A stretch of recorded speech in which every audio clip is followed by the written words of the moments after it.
بكم. نبدأ اليوم إن شاء الله حلقة جديدة بنأكد فيها لنفسنا وبنمشي مع بعض خطوة خطوة عشان نشوف إحنا قدرنا نوصل ولا لأ. يعني بمعنى إيه؟ إحنا افترضنا فرضية وقلنا النظرية بتاعت الكتابة مكونة من 4 رسومات رئيسية، كل رسمة بتحتمل مجموعة من الحروف. فحددنا مثلا حرف الباء اللي هو شكل المربع، احنا بنرسمه في شغلنا مستطيل عشان نميزه. حتى يعني افترضنا ان الكاتب القديم حط له 4 معاني. يعني احنا توصلنا لكده وبناء على بحث طويل يمكن امتد اكتر من 30 سنة. ما علينا، يعني خلينا في النقطة دي دلوقتي. فالراجل ده الكاتب القديم حط 4 منطوق 4 حروف تنطق على هذه الرسمة المربعة: الباء والميم والفاء والواو. وجاء على حرف اسنان منشار شكل حرف النون اللي احنا بنفترض ان هو النون، وقال نو لا را. كلها بتنطق من مكان واحد، يعني هو قسم الفم اساسا ل4 مخارج: مخرج شفهي ب من هنا كده من طرف الشفه، وبينطق با ما في و، كل ده مع بعض. وسنان منشار نون لام را. وجاء على حرف شكل نص الدايره وعملوا لثوي، او هو بينطق مع لثوي تا مثلا، تا دا ضا ثاء وهكذا. جاب الحروف بتاعته اللي بتنطق بنفس المكان كلها من مخرج واحد. وحرف حلقي اللي هو الهاء والعاء والخاء، كل ده بينطق من حلق كا، كل ده اداله شكل واحد اللي هو شكل حرف الايه اللي هو الحلقي ده اللي شكل حرف الايه الفم. دي كانت فلسفته، واحنا وضحنا شويه في الحلقه اللي فاتت. اتكلمنا على نفس الموضوع، اللي عايز يرجع بيرجع لمفاتيح وحي الكلمة، بيشوف مجموعة الحلقات وخصوصا آخر حلقتين إلى حد ما بدأنا نفصل فيهم. بنقول إن الكاتب دوت كان كل ما يكتب حرف عموما، لو كتب النون مثلا حرف اسنان منشار إن، بيكون قبله فم وبعده فم، حرف المد من هنا وحرف المد من هنا. حط المربع برضه بيكون قبله حرف مد بعده حرف مد. وافترض إن حروف المد دي موجودة أو الحرف الحلقي ده موجود باستمرار، ودي طريقته في العمل، وبنحاول نطبق بنشوف العمل ده ماشي معاه ازاي. هنروح النهارده الحلقه الى حد ما ظريفه سهله جميله بسيطه. الفار الكبير، الفار الخرافي، الفار الاسطوري، حاجه كده يعني هو حطها كده. طبعا احنا اتعلمنا ان هو الراجل بيقول لنا ايه.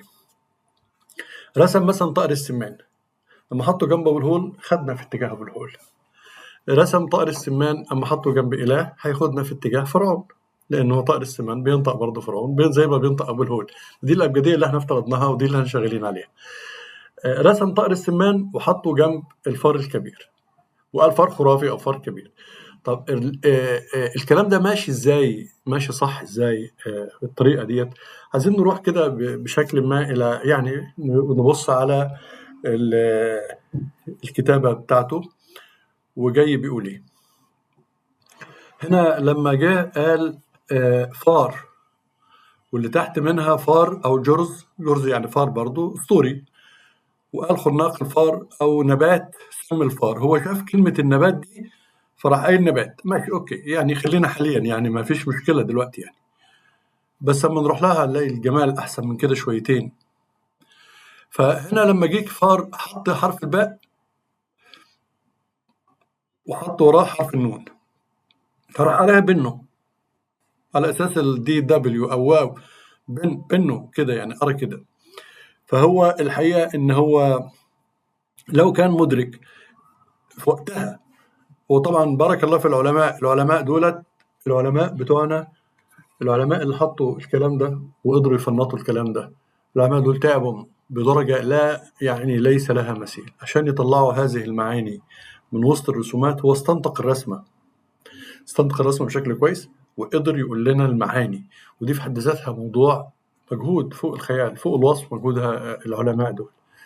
اللي كان فاضل بعد كده ان نوصل للمنطوق اللفظي، وانا كنت مصر على المنطوق اللفظي بصفتنا مصريين وهم مصريين، واحنا بنتكلم زيهم هم بيتكلموا زينا، واللغه ممتده، وقلنا ما فيش لغه بتموت بالسكته القلبيه.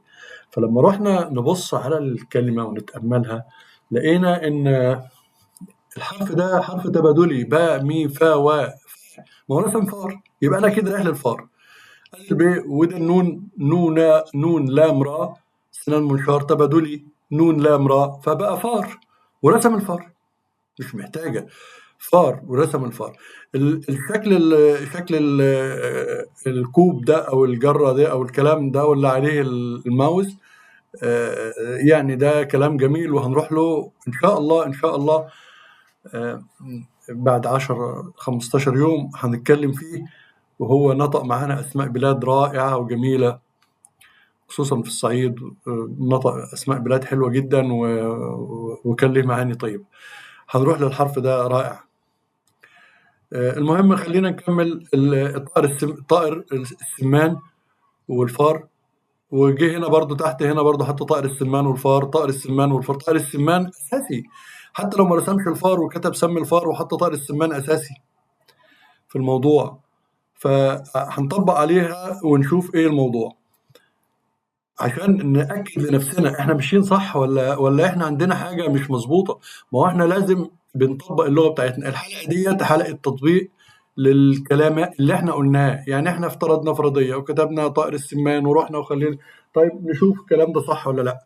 فهو الراجل بيقول كالتالي: نكتب طائر السمان. احنا قلنا نشوف الرسمة نكتبها، فكتبنا كده: اي، حرف السين، حرف المد، المربع الكبير ده، المستطيل الكبير ده ميم، وينطق كله، بس احنا بنكتب السمان دلوقتي. ادي ميم، السما، وادي حرف المد، وادي النون. السمان زي ما احنا عارفينه وقلنا في بلاد الارياف بنكتبه ايه؟ قبارة. هو اسمه كده السمان قبارة. السمان قبارة ده ورسم، حط طائر السمان ورسم فار. فهو خدنا قال لنا روح اقرم وشوف الموضوع ده رايح يمة الفار. ف ديت كده اسم اي، حرف الهمزة، وده السين، وده ممكن نقول أسميه عادي زي ما انت عايز اسمه. قلنا حرف المد دوت إذا احتاج تنطق، ما احتاجتوش ما تنطقهوش خلاص. فنقدر نقول ألف سين ميم اسم. إذا احتاجته أسميه أوكي، ما احتاجتوش خلاص يبقى اسم. أنا احتاجنا إي، لام، ال، وديت فار، ف، ألف، را. اسم الفار أسميه الفار، أسميه الفار. ال ديت اللي عليها خط ال، وديت إيه؟ فار. عايز تخليها مؤنثة أوكي مفيش مشكلة، فارة يعني إن جت مطلوبة الفار. طيب موضوع إن هو فار كبير، خلينا على نفس الرسمة عشان ما نروحش بعيد. كبير الحرف، الحرف ده احتاجناها هو دلوقتي. يعني لو كنا هنروح للكاف، كاف، وقلنا ده نطق فيه، الحرف ده نطق فيه وهينطق معانا تاني باء، ما هو تبادلي. وده حرف اللي كان نطق مد ألف نطق ياء، هو تبادلي معاه. وده را هو زي ما هو نطق را كبير. فنطق هنا كده اللي على الخط ديت فار كبير، اسمه فار كبير. واضح برضو ان هو رسم فار اسطوري، فار كبير. نشوف تاني كده اذا كان هو فار ايه تاني اسطوري. الف عليه فار خرافي، نروح نشوف هو كان خرافي برضو ولا ايه الحكاية.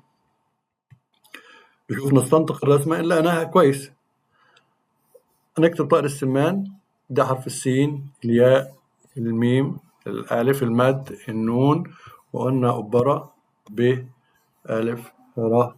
محدش يستهجن كلمة قبرة ديت، والله هو كده في جوجل. وأنا عشت بلاد الأرياف في الريف، يعني كنا زمان نقول عصفور ولا قبرة، نقول لا قبرة. طائر سمان يعني. كانت بتبقى القبرة ديت كبيرة شوية واخدة شكل الكورة كده. هو بيقول سم الفار. هو استوعب كده من الرسومات واستوعب كده من الشكل اللي عنده. فهو فعلا بيقول إن ديت حرف السين، وده الألف، وده الميم. سم أو سمه لو عايز تحط الهي ديت، أو يسم لو حط ديت يه مثلا هتخلي ديت يه. حرف الياء يبقى إيه؟ يسم. يسم ديت مش هتاخد دي خالص بقى، لو قلنا سم مش هتاخد دي. لكن لو قلت سم مديت سم هتاخد الحرف ده سم. المهم نكمل. ال ده اللام، وايه سم الفار. سم الفار، المربع فيه وحرف الفم ألف واسنان مشرة. سم الفار. فهو استوعب ان الكلمة دي برضو راحة لسم الايه الفار. هو احنا بنقول ان احنا في شغلنا اللي احنا مشينا عليه بنشوف هو راسم ايه، بنشوف هو ايه الرسمة اللي هو راسمها ونكتبها ونشوفها هي جاية معاها صح. اللي هو كان صح طبعا، الكاتب القديم هو كان صح. النظرية اللي احنا افترضناها او احنا قلنا فرضية، اذا قرت معانا واحنا ماشيين بترتقي النظرية. اذا قرت كل الكلام بتبقى من فرضية إلى نظرية، قرت كل الكلام بتبقى حقيقة. ما هي ده ترتيب الأشياء، من فرضية لنظرية لحقيقة. فإحنا بنجرب مع بعض، هل إحنا ارتقينا للنظرية ولا لسه هنكمل؟ إحنا بنكمل. فإحنا جبنا طائر السمان وبنقرا بيه الأمور اللي هو قال عليها. طبعا إحنا لسه في أول الأمر، إحنا كل اللي خدناه 3-4 رسومات، لكن هو الموضوع موضوع كبير، موضوع مليان، موضوع صعب يعني شائك. يعني مش شائك، هو سهل وسلس بس زحمة. فإحنا بنطبق عشان نطمن نفسنا على اللي خدناه. فإحنا خدنا حاجات بسيطة، خدنا اسم الأزير، خدنا اسم طائر السمان، قرناه وشفناه ماشي إزاي. الأساسيات الأولانية للدخول إلى هذا العالم، وبنحاول نطبق إحنا ماشيين فين. هو عموما لغاية دلوقتي إلى حد بعيد يعني إحنا يعني متسقين مع شكل الرسمة ومع شكل الحروف مع لغتنا كمصريين. اللغة هذه اللغة الجميلة الممتدة، العامية الجميلة بتاعتنا دي، اللي هي ممتدة منذ القدم إلى الآن، وده شيء جميل يعني. عموما ماشي، هي حلقة جميلة تطبيقية سهلة. والحلقة اللي بعدها ب3-4 أيام، الحلقة اللي بعد دي على طول هنتكلم في حاجة حلوة خالص، اللي هو موضوع الأهرامات. وهتبقى برضو حاجة جميلة أوي أوي أوي أوي موضوع الأهرامات، ودي هتبقى في الحلقة اللي جاية إن شاء الله. ونعمل لها تطبيق حلو ونشوفهم هم كانوا مسمين الهرم إيه، وهتبقى مفاجأة جميلة إن شاء الله. شكرا لكم.